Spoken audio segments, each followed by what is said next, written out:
Once again, welcomes to all of you in my second lecture on structural isomers. I will try my best to make it easy and with my own tricks and techniques. Students, मैंने पिछले class में यानी पिछले lecture में structural isomers को discuss किया था और उसमें चेन आइसोमर्स को बहुत बखूबी मैंने बहुत डिटेल एक्सप्लेनेशन के साथ उसको मैंने अपने सामने चर्चा की थी।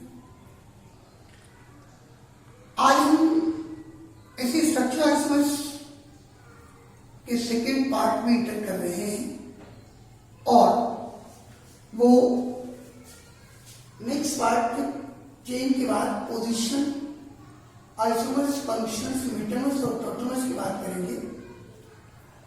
पहले हम पोजीशन और फंक्शन को देखें, उसके बाद हम मेटमर्स और टॉटमर्स की बात करेंगे। Position isomers is also called रिजियोमर्स।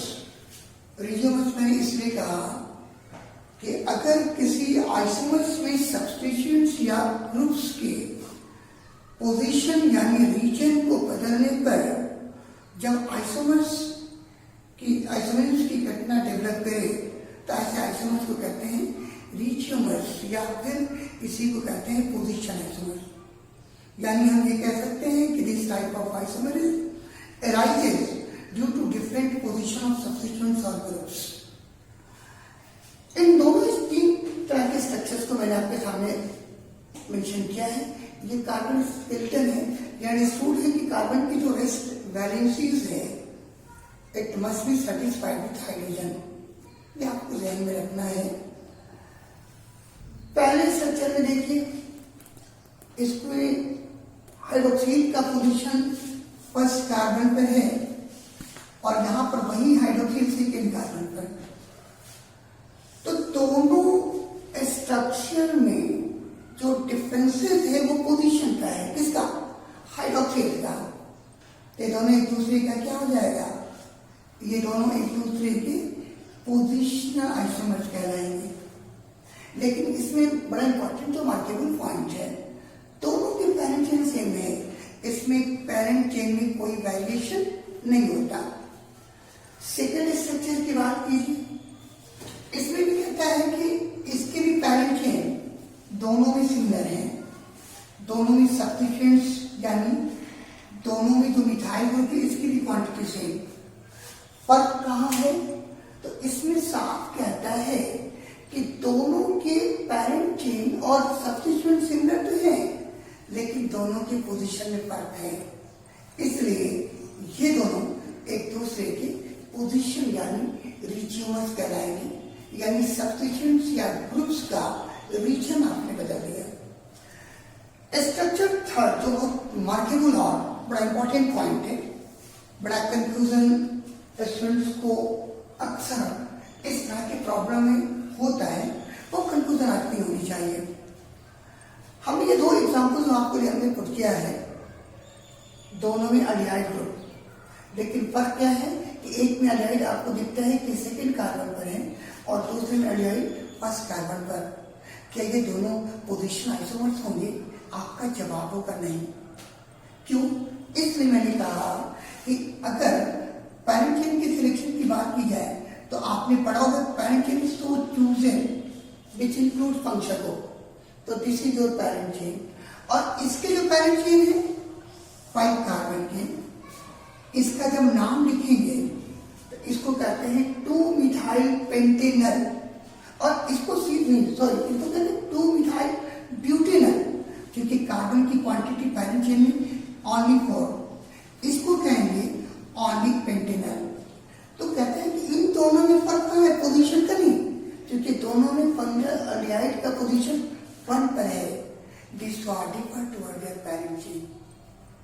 तो पोजीशन आइसोमर्स का सबसे इंपॉर्टेंट कैरेक्टर कि usually they are similar in their parent chain and also they are similar in their number of substituents and groups. इसमें देखें कि ना इनके पेरेंट चेन सिमिलर है और ना इनके सब्स्टिट्यूएंट में सिमिलरिटीज है। It has got 1 methyl group, there is no methyl group. इसलिए मैंने कहा कि जो बहुत मार्केबल नोटेबल पॉइंट है वो पोजीशन आइसोमर्स के लिए कि सबसे पहला कि they are similar in their parent chain, इनके पैरेंट चेन सेम होंगे, they are similar in their number of substituents and groups, इनके सबस्टिट्यूएंट्स और ग्रुप भी सिमिलर होंगे। और तीसरा मैंने कहा था कि इनकी सबसे बड़ी खूबी कि ये दोनों सिमिलर होने के बाद ये तीसरा जो डिफरेंट होगा, they are differ to their substituents और ग्रुप इन देयर पोजीशन, यानी सबस्टिट्यूएंट्स और ग्रुप का पोजीशन वेरी करेगा।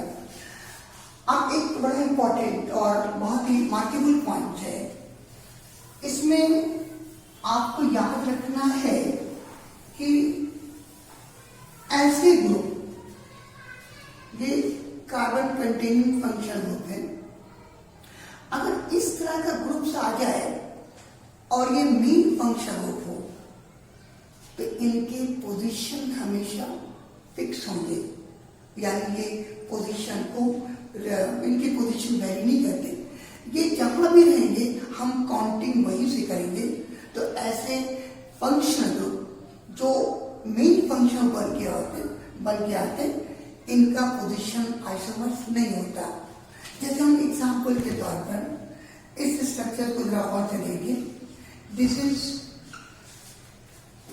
आपका ये कार्बोक्सिल ग्रुप है और एग्जैक्टली यहाँ पे वही कार्बोक्सिल ग्रुप, दोनों में फर्क क्या है, पैरेंट चेन में 5 कार्बन का, लेकिन यहाँ पर पैरेंट चेन कितने कार्बन का हो जाए 4।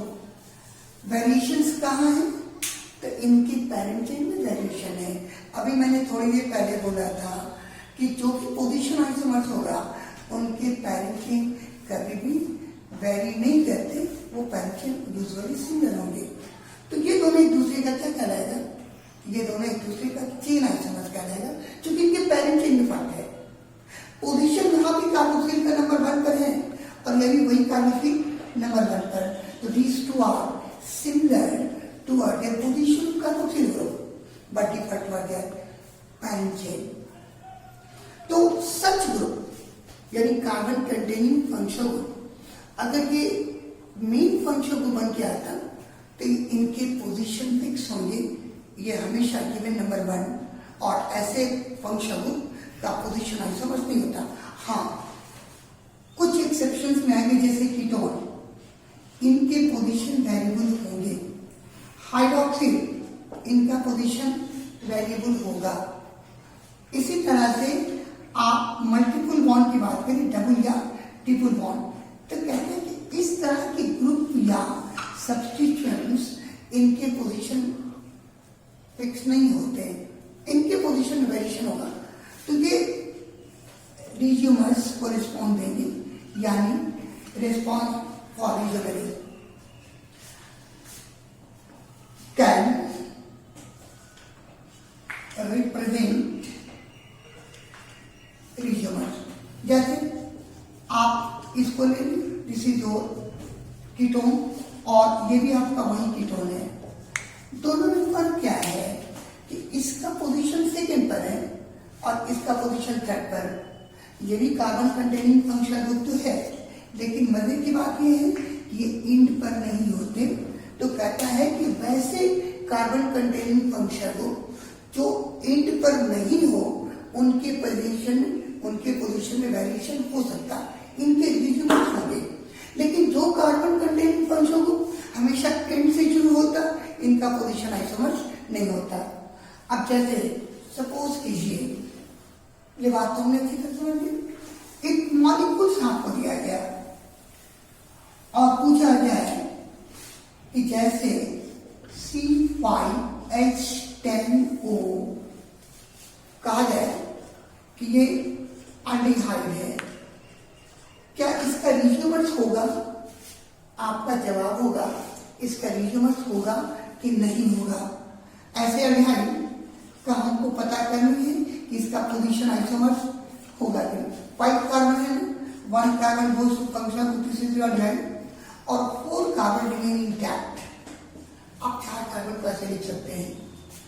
इसमें साफ कहता है कि इसके स्ट्रक्चर्स को अगर देखा जाए तो इसमें 1 कार्बन यानी इस 4 4 कार्बन के पैरेंट चेन से एक कार्बन को शॉर्ट करके आप ब्रांच बना दे।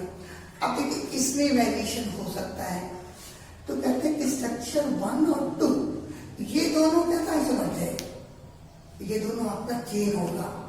लेकिन इसका जब थर्ड स्ट्रक्चर देखेंगे तो ये थर्ड स्ट्रक्चर, अब इस थर्ड स्ट्रक्चर की बात कीजिए, इसमें कहता है कि सेकंड और थर्ड को जब कंपेयर करेंगे तो ये दोनों पोजीशन आइसोमर्स शो करेगा।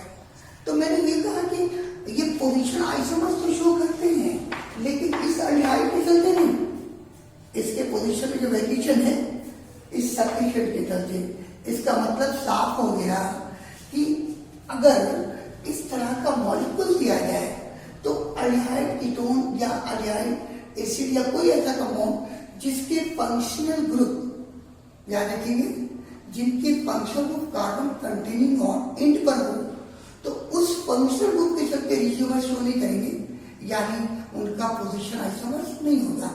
लेकिन हाँ, उस कंपाउंड में अगर ब्रांच आ जाए तो ब्रांच के पोजीशन में वेरिएशन हो सकता है, लेकिन उसके लिए मिनिमम कार्बन की क्वांटिटी 5 होनी चाहिए। 5 से कम कार्बन वाले कार्बन कंटेनिंग फंक्शनल मेटामर्स कुछ नहीं है, इनका पोजीशन आइसोमर्स नहीं होता। जैसे सपोज कीजिए C4H8O की बात करें, ये भी अल्डिहाइड को रिप्रेजेंट करता है, क्या इसका पोजीशन आइसोमर्स होगा? तो कहता है कि इसके पोजीशन आइसोमर्स नहीं हो सकते। क्यों? इसलिए कि आप इस 4 कार्बन के अल्डिहाइड को लिख सकते हैं और बहुत खुश होंगे तो एक और बना सकते हैं। नंबर 2 कहते हैं कि इसका तीसरा अल्डिहाइड नहीं बनेगा। ये दोनों एक दूसरे के चेन आइसोमर्स होंगे, यानी इनका पोजीशन आइसोमर्स नहीं हो सकता, क्योंकि टर्मिनल कार्बन और फंक्शनल ग्रुप पर कभी कोई पोजीशन नहीं होता। इस कार्बन को उठा करके ना यहाँ रख सकते ना यहाँ रख सकते, तो इसका पोजीशन आइसोमर्स नहीं होगा। तो ये रहा पोजीशन आइसोमर्स। और इस बात को हमेशा याद रखें, ये एक कंपाउंड है जिसमें हमने सेकेंड कार्बन पर अल्डिहाइड रख दिया है और ये दूसरे में भी वही अल्डिहाइड, दोनों दूसरे का आइसोमर्स है। लेकिन कहता है कि इसमें आप दोनों को जब गौर से देखिएगा तो ये तो दिख रहा है कि यहाँ पर पोजीशन हमने अल्डिहाइड का फर्स्ट कार्बन पर नहीं लेते थे, सेकेंड कार्बन पर लिया है, और यहाँ वही कार्बन कहाँ है? फर्स्ट पर है। तो क्या ये दोनों पोजीशन आइसोमर्स होंगे? कहता है नेवर, ये दोनों पोजीशन आइसोमर्स नहीं है। क्यों? आपसे कहा जब पिकअप द मेन चेन, तो आपका जवाब होगा कि sir this is your main chain. आपने पढ़ा होगा ना टीचर ने कि main chain is so chosen which include senior function को, तो this is your function which include function को, क्योंकि यहाँ तो फंक्शन देखिए ना, यहाँ सीनियर जूनियर का सवाल ही नहीं है। तो मेन चेन हमने पिकअप किया, तो this is your main chain. और काउंट करेंगे तो 1 2 3 4, ये जो कार्बन था ये मेन चेन में काउंट नहीं किया जाएगा, क्योंकि इसका जो फंक्शन ग्रुप भी इंक्लूड कर देगा मेन चेन में। और इसका जो पैरेंट चेन हुआ ये आपका 5 कार्बन का, तो these 2 are never said to be position isomer, इसको कहेंगे चेन आइसोमर, क्योंकि दोनों में क्या वेरिएशन है? दोनों के पैरेंट चेन डिफरेंट हो गया, और जब पैरेंट चेन में वेरिएशन होगा तो ये कभी भी पैरेंट चेन में वेरिएशन के चलते इसे पोजीशन न करके हम इसे कहेंगे चेन आइसोमर्स। अब एक बात और याद रखिएगा कि इस बात को हमेशा ध्यान में रखेंगे कि अगर कोई फंक्शनल ग्रुप कार्बन कंटेनिंग है, यानी अल्डिहाइड, एसिड, एमाइड, साइनाइड, या फिर आप एसिड कोलाइड एक्सेट्रा, अगर इस तरह का फंक्शन ग्रुप आ जाए और एक मेन फंक्शन ग्रुप हो, यानी इनके साथ कोई दूसरा ग्रुप नहीं लगा हो, तो इनके कभी भी पोजीशन में वेरिएशन नहीं होगा। ये हमेशा जहां भी रहेंगे ये हमेशा नंबर 1 पर रहेंगे, और इसलिए ऐसे कंपाउंड कभी भी क्या कहलाते हैं, ये 3 आइसोमर्स पोजीशन आइसोमर्स को रिप्रेजेंट नहीं करेगा। जैसे सपोज कीजिए ये स्ट्रक्चर आप ले लें, दिस इज कार्बोक्सिलिक एसिड और यहाँ भी ले लीजिए वही कार्बोक्सिलिक एसिड। ये दोनों एक दूसरे का आइसोमर्स है बट नॉट पोजीशन आइसोमर। क्यों?